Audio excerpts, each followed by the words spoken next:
everyone here has encountered at one point in their lives, in their professional or personal lives.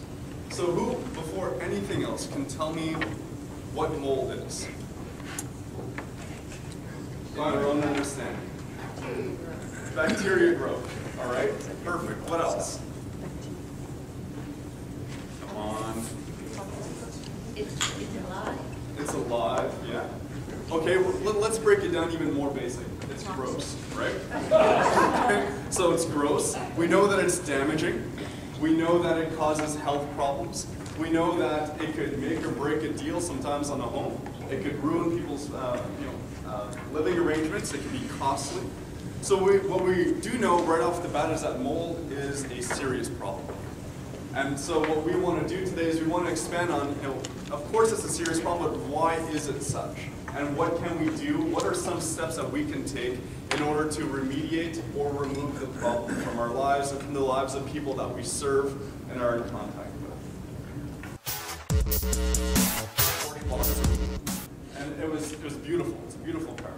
But it was wintertime, so they washed it from top to bottom, outside, inside, and then the owner put it into storage. Guess what? I don't know if you can see that properly, but all this green stuff, that's all mold growing on the inside of that car. Because it wasn't dried out.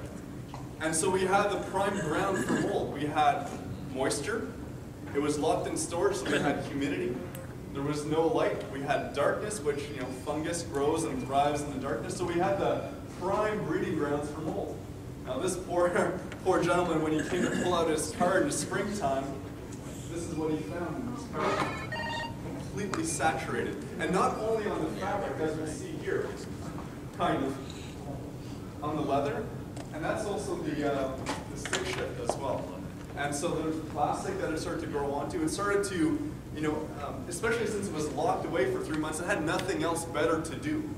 So it just started to reproducing. So in addition to that, we do visual inspections of mold. We do the infrared camera testing, and not only that, not only do we do the actual testing for mold and for inner air quality, but we also offer the services to fix it and remediate it as well. So we're involved in every step of the process, if you would allow us to.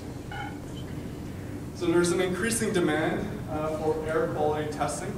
We're finding that more and more. I think that's what we're doing more than anything now, but it's actually really good because, like I said, it's able to determine and dissect every single particle that's in the air. So if there's mold, this test will be able to determine if there is mold in the air, because we're dealing with a microscopic organism that likes to float around wherever it can. And we're dedicated to mold awareness and education, so we do these seminars and other types of information seminars on a regular basis for anyone who wants. Mainly so that we could let people know that it's a complex issue that requires professional help, and that there are professionals like us that are able to do it